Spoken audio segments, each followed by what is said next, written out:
할렐루야. 오늘 설교의 제목이 이렇습니다. 생명력 있는 믿음, 이게 능력이다. 이 믿음을 산 믿음이 있고 죽은 믿음이 있다고 그러잖아요.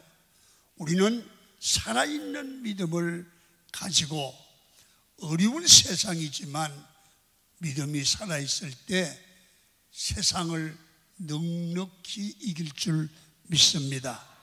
그래서 이런 말을 합니다. 우리의 믿음은 생명력이 있다. 생명력이 있는 이 믿음의 사람은 세상이 감당하지 못한 그런 힘을 가졌다. 약한 것 같은데 강하다는 겁니다. 이 사람의 말과 이 사람의 기도에는 설명이 어려운 기적의 역사를 동반하며 사는 줄로 믿습니다. 마가복음 11장 22절에 성경 이렇게 말씀해요. 한번 읽어보시면 잘 알 수 있어요. 시작. 예수께서 그들에게 대답하여 이르시되 하나님을 믿으라. 내가 진실로 너희에게 이르노니 누구든지 이 산대로 들리어 바다에 던지라 하며 그 말하는 것이 이루어질 줄 믿고 마음에 의심하지 아니하면 그대로 되리라. 그러므로 내가 너희에게 말하노니 무엇이든지 기도하고 구하는 것은 받은 줄로 믿으라. 그리하면 너희에게 그대로 되리라. 오늘 예수님이 직접 하신 말씀인데 제자들에게 생명력 있는 믿음, 하나님을 믿는 믿음을 가지면 두 가지 엄청난 일이 일어난다는 거예요. 첫 번째는 산아 들리어 바다에 던지우라 하라. 말한단 말이에요. 말대로 된단 말이에요. 우리가 믿음을 가지고 믿음으로 한 말은 금방 아니라도 살아보면 말대로 돼요. 두 번째는 믿음으로 기도한 것은 바로 이루어진다는 거죠. 여러분, 바로 이 말은 생명 있는 믿음은 하나님의 임재 체험을 하며 기적을 가져오고 세상을 이기는 능력이 되는 겁니다. 그래서 예수 그리스도를 바로 믿는 사람들을 세상이 함부로 할 수 없는 겁니다. 요셉을, 다니엘을, 모세를 보면 왕권을 가지고도 이 믿음의 사람을 어떻게 할 수가 없었습니다. 여러분, 예수님의 사역을 보면 가는 곳마다 실로 놀라봤습니다. 그 예수님을 우리는 믿습니다. 그 믿음을 가진 자들에게는 오늘날도 생명력 있는 역사가 그 사람 뒤에는 따른다는 거예요. 오늘 여러분, 이 말씀을 들으시면서 내 믿음을 한번 돌아보십시오. 내 믿음은 산 믿음, 생명력 있는 믿음인가? 아니면 아무 힘이 없는 무능력한 믿음인가요? 오늘 예수님께서 고향에서 본문에 배척을 당해서 쫓겨났기 때문에 다른 지역으로 가셔서 복음을 전가하고 가르치게 되었습니다. 6절 하반절에 보면 이에 두루 촌에 모든 촌에 두루 다니면서 가르치더라. 여러분, 예수님이 혼자 가르치다 보니 감당하기 힘듭니다. 그래서 제자들을 둘씩 보내시면서 복음을 전하도록 부탁을 합니다. 이렇게 예수님이 전하지 제자들이 복음을 전하니까 여러분, 예수님의 이름이 점점 퍼져나가고 소문이 나는 겁니다. 많은 사람이 주님의 말을 듣고 주님을 만나서 병 고침을 받고 문제를 해결하려고 모여들게 됐습니다. 그래서 가는 곳마다 인산인해를 이룹니다. 여러분, 베세다 언덕에 주님이 피해서 기도하려고 할 때 어떻게 알고 왔는지, 여러분, 거기는 구름대처럼 보이죠. 그래서 그들을 위하여 오병이어의 기적을 행합니다. 여러분, 기적 후에 사람들이 예수님을 왕으로 삼으려고 합니다. 그러자 예수님께서는 무리를 떠나 또다시 산으로 기도하러 가셨습니다. 예수님은 이때 기적이 나타난 자리, 거기는 모든 사람에게 환영을 받고 영광받는 자리다. 사람이 그렇게 되면, 칭찬받고 영광을 받으면 교만해지죠. 그러니까 그 자리를 그냥 주저앉아 있으면 교만해지고 믿음에서 떠나게 되고 한 믿음의 사람이 무능력해진다. 그러니까 거기 앉아있지 말고 다시 기도의 자리로 가야 안전하다고 제자들에게 가르칩니다. 여러분, 예수님에게 생명의 능력이 있으니 가는 곳마다 엄청난 결과를 얻게 되었습니다. 그래서 지금도 옛날처럼 생명력 있는 산 믿음의 사람들이 가는 곳에는 반드시 열매가 있다는 거예요. 여러분, 우리 셀에서도 교구에서도 이 사람들이 기도에 살아있고 산 믿음의 사람들이 모인 곳에는 반드시 깜짝깜짝 놀랄 일들을 경험하게 되죠. 오늘 마가복음 6장이 주는 메시지는 예수님의 사역 하나하나에 생명의 능력이 있기 때문에 지극히 작은 사역에도 나중에는 엄청난 열매를 맺게 되더라는 것입니다. 우리는 신앙생활하면서 늘 경험하고 체험을 합니다. 우리가 믿음으로 행한 일이 극히 작아 보여도 그것이 작은 것이 아니라 나중에는 많은 열매를 맺게 되리라는 겁니다.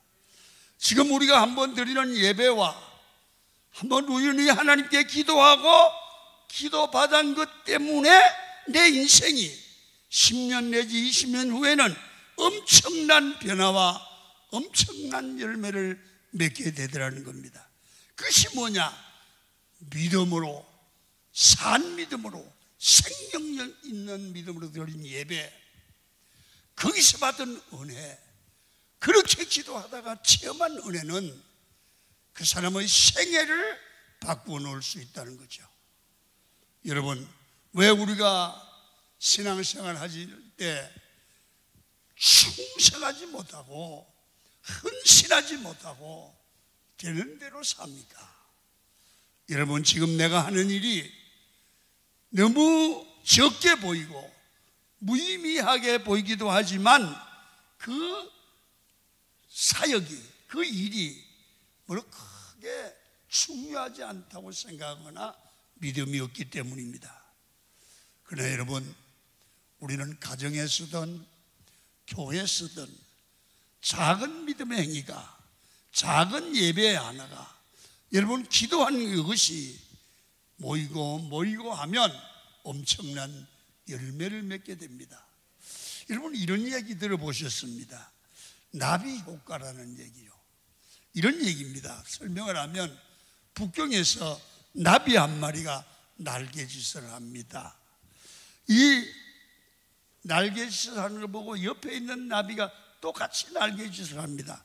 그래서 서로 영향을 주고 하면 이게 마지막까지 가는, 저 태평양을 건너서 뉴욕까지 가면 이 나비 날개짓이 뉴욕 가서는 너무 많이 하니까 태풍이 되더라. 이 나비 효과, 그럽니다.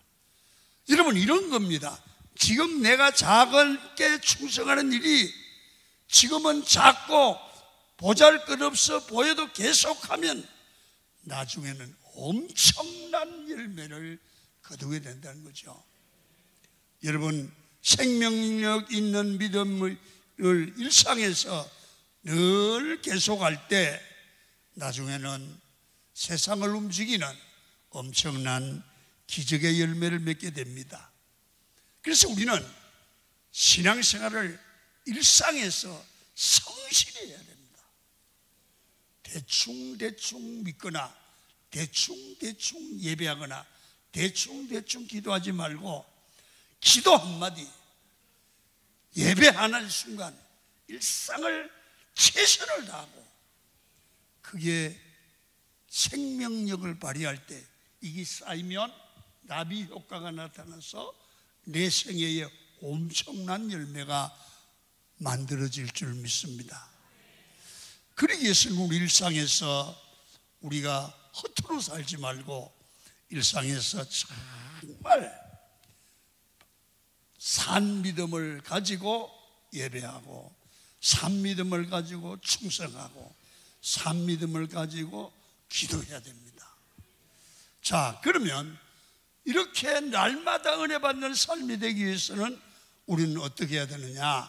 신앙생활 하다 보면 우리 오래 3년, 5년, 10년 이렇게 신앙생활 하다 보면 교회 오는 게 익숙해져요. 가는 거다.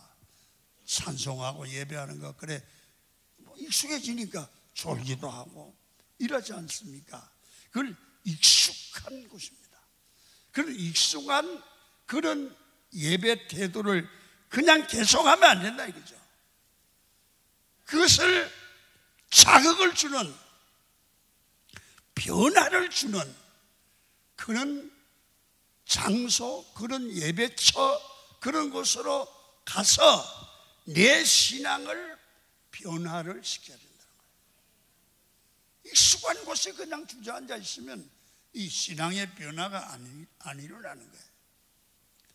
예수님이 오늘 본문에 보면 고향에서 배척당한 사건을 봅니다. 여러분, 익숙한 겁니다. 예수님을 잘 아는 겁니다. 여러분, 익숙한 곳이 믿음의 역사와 복음 전파의 방해가 될 수 있다는 사실을 본문에서 볼 수 있습니다. 고향에서 배척당하는 이유는 고향 사람들이 예수를 너무 잘 알았기 때문입니다. 여러분, 한번 6장 2절을 읽도록 하죠. 시작. 안식일이 되어 회당에서 가르치시니 많은 사람이 듣고 놀라 이르되 이 사람이 어디서 이런 것을 얻었느냐? 이 사람이 받은 지혜와 그 손으로 이루어지는 이런 권능이 어찌 됨이냐? 여러분, 많은 사람들이 예수님이 말씀을 전하는데 말씀 들으면 막 마음이 뜨거워지고 감명이 되는 거예요.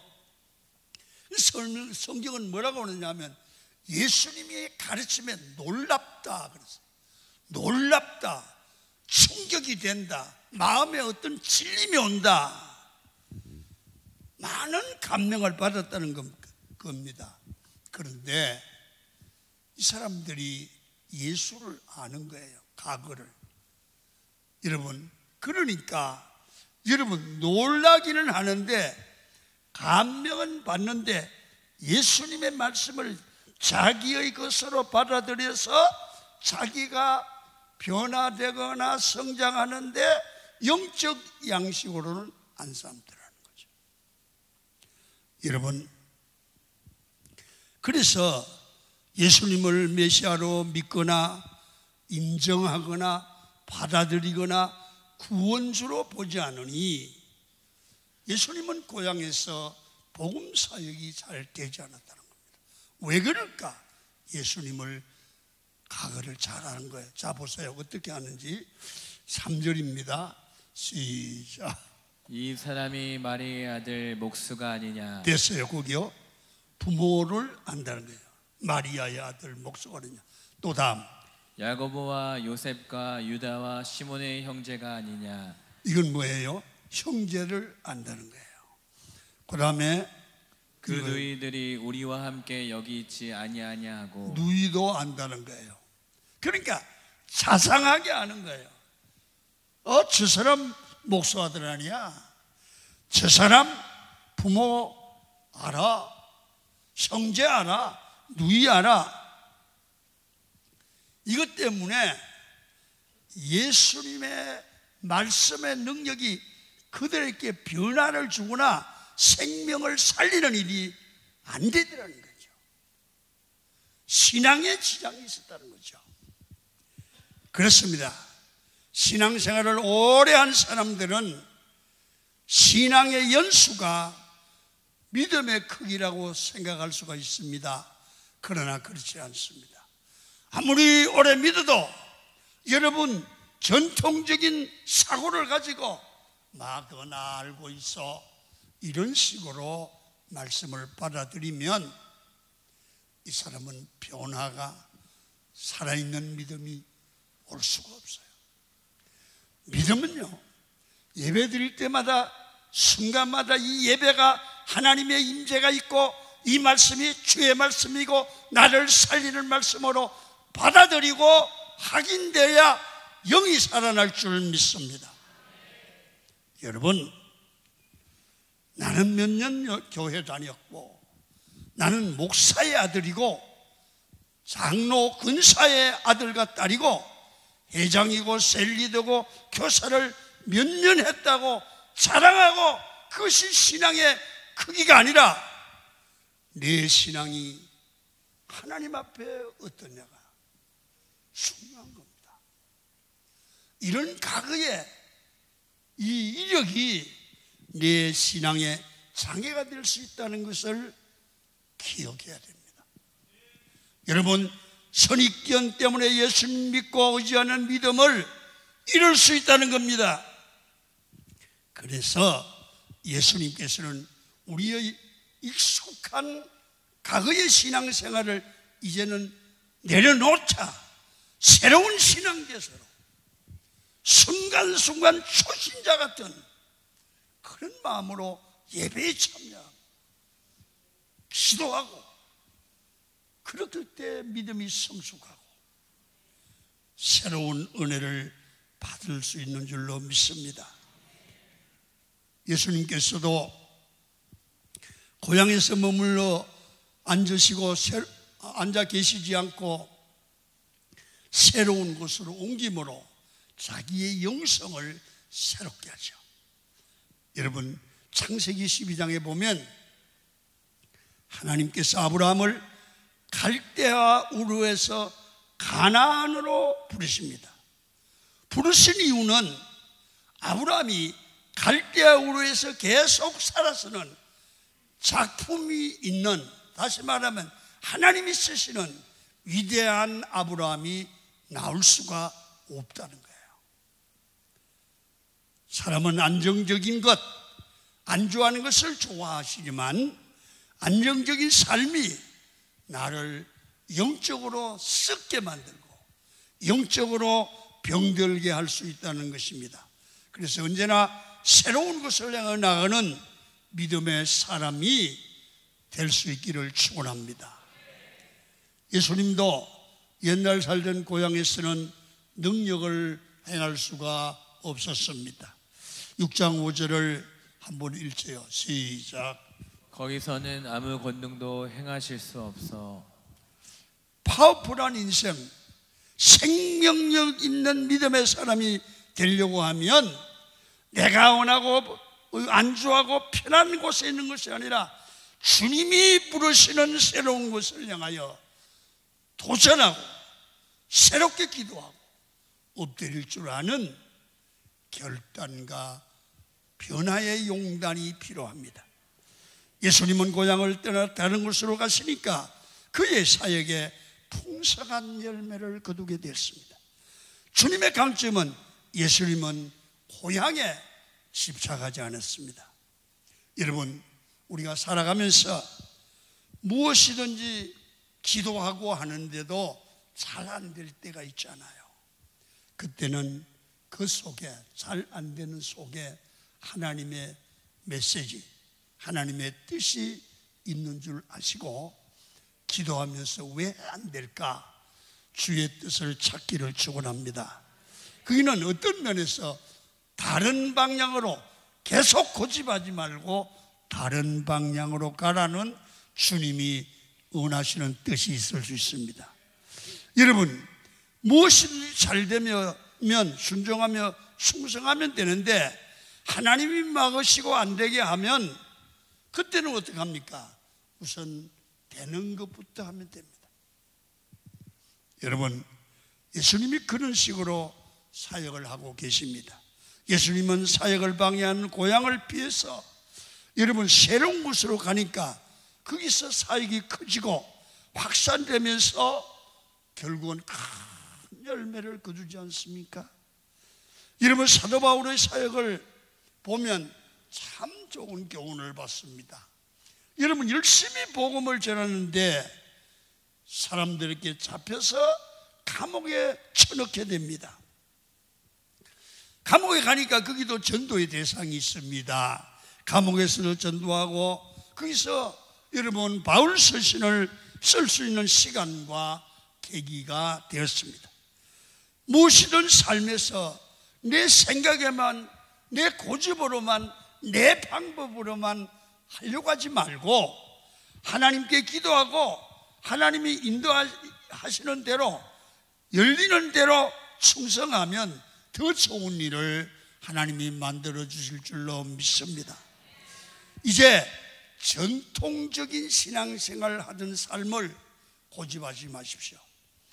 여러분, 영적 믿음이 회복되는 은혜 받는 한마디로 예배, 하나님의 백성들이 모여 기도하는, 기도의 사람들과 함께 기도하는 현장으로 여러분 가십시오. 예배 환경과 방법을 한번 바꾸어 보라는 얘기입니다. 지금 삶의 어려움이 많은 환경에서 살아가고 있다면 이제는 염려하지 말고 금식으로도 기도해보고 철학하며 기도해보고 산에 가서 기도해보고 환경을 바꾸어서 기도하면 그것 때문에 내 영적 성숙이 올 줄로 믿습니다. 한 가지는 생명이 주는 매력은 가장 큰 힘이기 때문에 막을 방법이 없다는 사실을 알고 살아야 됩니다. 이런 말입니다. 예수님이 어딜 가시면 야 오세요 오세요, 병 고쳐주게 오세요. 사람을 모으려고 하지 않았습니다. 어떻게 했습니까? 그냥 가는 곳마다 기도하고 있으면 사람이 몰려옵니다. 이게 뭐냐면 사람을 모으려고 하지 말고 생명의 능력을 가지면 사람들이 몰려오더라. 여러분, 신앙생활도 형식으로 살지 말고 진짜 믿음으로 기도하고 믿음으로 살면 사람이 함부로 하지 못하고 그 사람이 가는 곳에는 반드시 능력이 나타나고 이 사람이 주도권을 잡게 되죠. 그래서 예수님께서 제자를 파송하고 복음을 전하자마자 복음의 능력이 나타나니까 두 가지 현상이 나타나요. 첫째, 헤롯 왕이 두려워서 벌벌 떠는 거야. 자, 성경 봅니다. 14절입니다. 시작. 이에 예수의 이름이 드러난지라 헤롯 왕이 듣고 이르되 이는 세례 요한이 죽은 자 가운데서 살아났도다. 그러므로 이런 능력이 그 속에서 일어났느니라. 헤롯이 복음을 전하는 자들의 나타나는 능력을 보고 두려워 떠는데요, 세례 요한이, 자기가 죽인 세례 요한이 살아난 줄 알았습니다. 자기가 세례 요한을 죽였는데 여러분, 죽은 사람이 살아나서 자기에게 도전하면 얼마나 겁이 나겠어요. 그래서 두려워했다는 겁니다. 여러분, 생명이 아닌 가짜의 특징은 두려움이라고 그럽니다. 여러분의 믿음이 진짜인지 가짜인지 알 수 있는 방법이 뭡니까? 여러분, 내 안에 무슨 조그만 일이 있으면 두려움이 있는 거예요. 아이고 큰일 났다, 가슴이 콩닥콩닥합니다. 여러분, 두려움이 있으면 진짜 믿음이 아니에요. 살아계신 하나님이, 전능하신 하나님이 나의 주님이 되시는 줄 믿으시면 두려움이 물러갈 줄 믿습니다. 여러분, 진짜 생명이 있는 믿음은 모든 두려움을 이겨냅니다. 세상의 권력을 가진 헤롯이 아무것도 아닌 일에 두려워 떨고 있습니다. 우리도 여러분 이 모습을 보면서 배워야 됩니다. 여러분, 두려움 때문에 세례 요한을 죽이며 하나님 앞에 범죄하는 이 헤롯을 보면서 우리는 생명 있는 믿음을 가지고 살아계신 하나님이 나와 함께 하신다는 믿음을 가지고 두려움에서 자유케 되는 역사가 있기를 축원합니다. 두 번째, 복음을 전하니까 제자들은 복음을 믿고 복음을 전하는 제자들이 가는 곳마다 이 많은 열매들이 맺히는 거예요. 자, 6장 31절을 읽습니다. 시작. 이르시되 너희는 따로 한적한 곳에 가서 잠깐 쉬어라 하시니 이는 오고 가는 사람이 많아 음식 먹을 겨를도 없습니다. 예수님께서 조금 쉬라고 하십니다. 굉장히 많은 사람들이 몰려와서 감당할 길이 없습니다. 여러분, 쉬라고 했는데 쉬는 곳에도 사람들이 어떻게 알았는지 인산인해를 이루니까 감당이 안 되는 겁니다. 여기서 알 수 있는 것은 사람을 오라 해서 되는 게 아니라 생명이 있는 곳에는 사람들이 몰려오는 줄 믿으시기를 축원합니다. 이런 겁니다. 장사를 하는 사람도 보면요, 사람들이 몰려오는 곳이 있어요.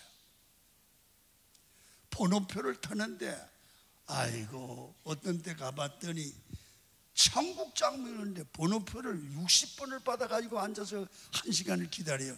안 먹고 마는 게 낫겠다. 여러분, 청국장도 조금 맛이 좋으니까 그렇게 사람이 몰리는 거예요. 여러분, 그게 뭐야? 맛이 생명이에요. 여러분, 노총각들 계십니까? 여러분, 여자들 쫓아다니지 말고 여자들이 오더라가 되기를.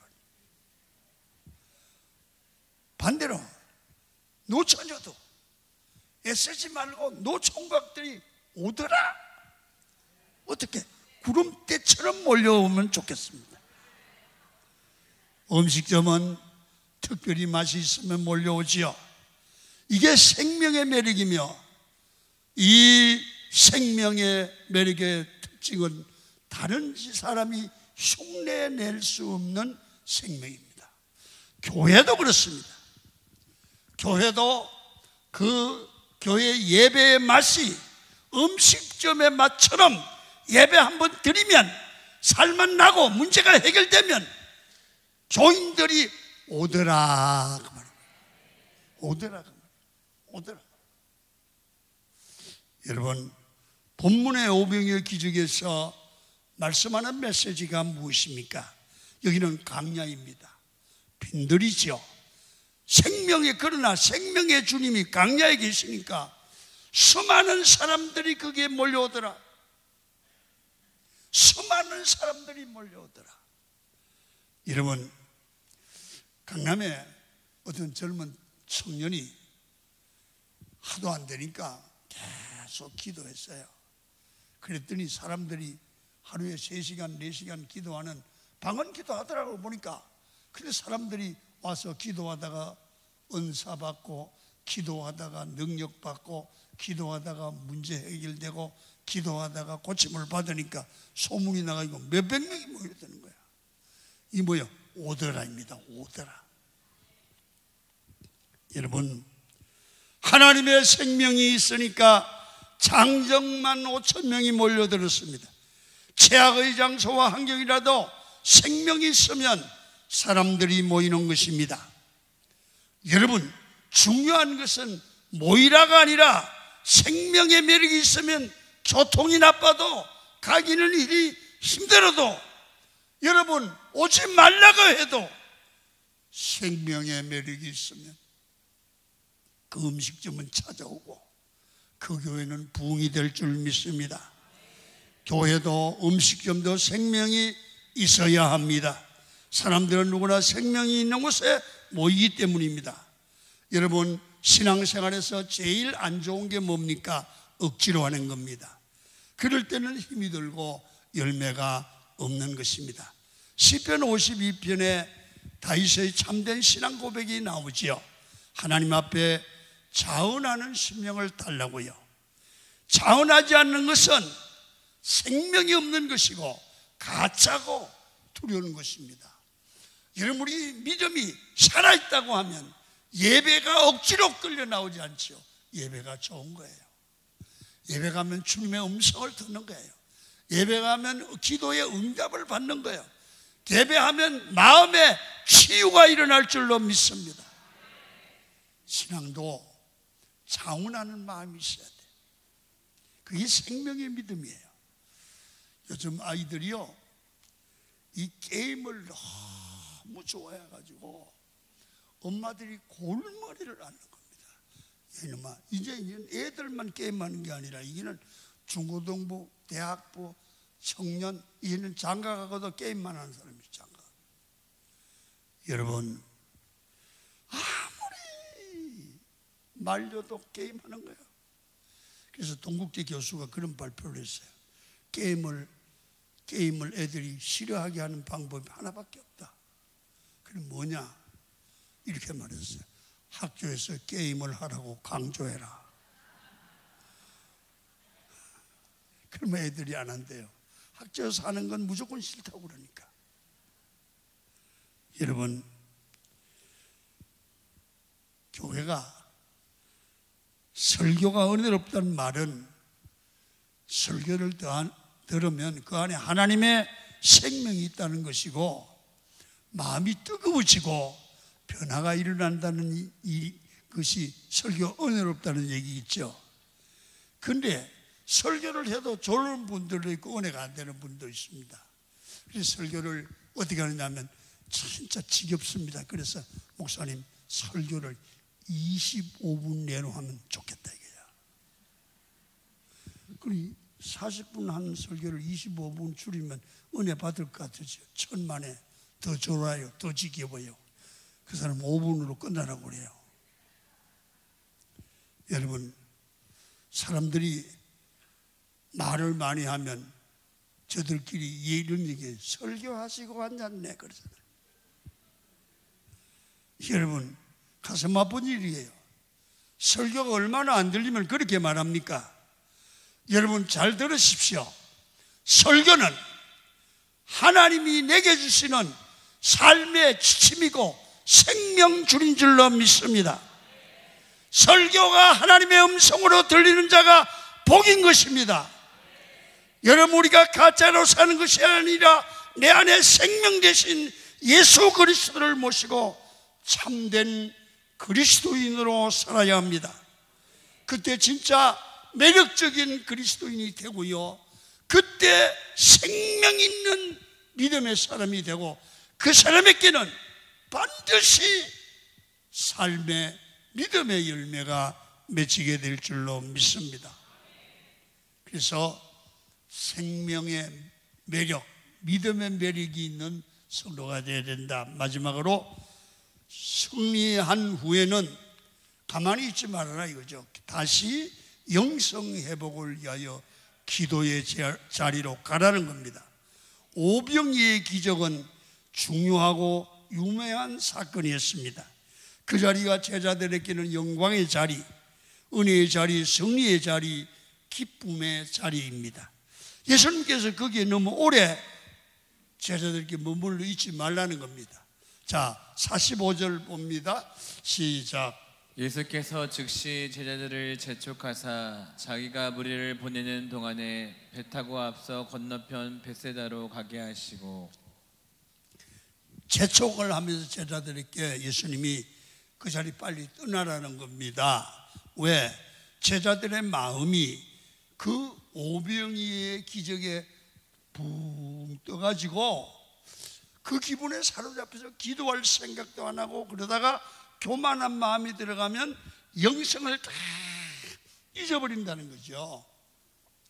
그래서 예수 믿는 사람들은 기도하고 응답받으면 자랑하지 말고, 기도하고 병 고침 받으면 자랑하지 말고 교만하지 말고 다시 기도해야 그 영성을 유지한다는 거예요.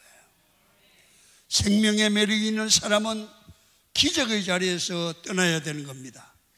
예수님이 부활 이후에 40일 동안 이 땅에 계셨습니다. 마지막으로 하나님 나라를 전가하신 후에 예수님은 성천하시고 떠나셨습니다. 왜? 생명이기 때문입니다. 기적의 자리, 영광의 자리, 축복받은 자리, 기쁨의 자리에서 주님께서는 제자들에게 항상 기억하라. 그 자리에 그냥 앉아 있으면 너희는 영적으로 퇴락, 주저앉게 되고 무너진다. 기도의 자리로 가서 다시 기도함으로 영성을 회복해야 믿음이, 생명 있는 믿음이 계속된다는 거예요. 여러분, 마가복음 6장 45절에 보니까 무리를 작별하신 후에 기도하러 산으로 가시느라. 사람의 한어보다, 사람들의 존경심보다 더 중요한 게 뭐냐? 하나님을 만나는 겁니다. 예수님은 기도하여 하나님의 생명을 얻는데 많은 시간을 보냈습니다. 승리하고 난 후에 예수님은 안전한 곳 산으로 가서 하나님을 만나 기도함으로 그의 영성을 계속 유지하는 겁니다. 이렇게 기도의 자리를 나가서 영적 능력으로 완전히 무장할 때 많은 병든자를 고치는 기적의 역사가 계속 나타났다는 겁니다. 그게 55절과 56절인데 오늘 본문을 읽지 않겠습니다. 오늘 말씀의 메시지가 무엇입니까? 한 사건은 다음 사건을 연결시킵니다. 성령의 능력으로 무장할 때 여러분, 생명의 매력이 있는 성도가 될 수 있고, 생명의 매력이 있는 성도가 될 때 그곳에 기적이 나타나고, 또 그 사람은 통해서 주변을 변화시키는 놀라운 일이 이루어질 줄로 믿습니다. 그래서 기도하여 성령 충만함으로 생명의 매력을 가져야 됩니다. 여러분, 오늘 본문에서 발견하는 것은 뭡니까? 익숙한 자리에서 떠나 은혜의 자리로 늘 은혜 받는 일에 관심을 가져라. 사람을 모려하지 말고 생명의 매력을 가져라. 그러면 사람이 모인다. 언제나 기적을 체험하고 난 후에는 주저앉아 있지 말고, 교만하지 말고, 자만하지 말고 다시 무릎을 꿇고 기도하는 기도의 자리로 가서 하나님을 만나고 영성으로 거듭나기를 바란다고 주님은 가르치고 있습니다. 그래서 생명의 매력을 계속 유지하고 관리하시는 여러분이 되시기를 주의 이름으로 축원을 드립니다.